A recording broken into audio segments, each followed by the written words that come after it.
Hello everyone. இன்னைக்கு வீடியோல இந்த முட்டையை யூஸ் பண்ணி எப்படி கார்லாம் ஆக்சிடென்ட்ஸ் ஆனாலும் அதுக்கு சேதாரம் அதிகமாக இல்லாத மாதிரி மேனுஃபேக்சர் பண்ணுறாங்க அண்ட் காருக்குள்ளே எதுக்காக ஏர் பேக்ஸ் இருக்குது அப்படின்றத பற்றி தான் பார்க்க போகிறோம். Welcome to my show.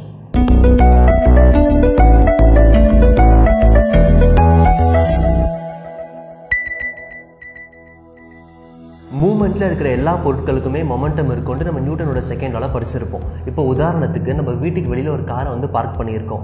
எதிர் திசையில் இன்னொரு கார் 20 km/h வேகத்தில் இந்த கார் மேலே மோதிச்சு அப்படின்னா நம்மளுடைய காருக்கு ஏற்படுற சேதாரம் கம்மியாக இருக்கும். ஏன்னா எதிர் திசையில் வந்த காருடைய வெலாசிட்டி கம்மியாக இருக்கும். இதுவே அந்த எதிர் திசையில் வந்த காருடைய வெலாசிட்டி 80 km/h மோதி இருந்ததுன்னா சேதாரம் அதிகமாக இருந்திருக்கும்.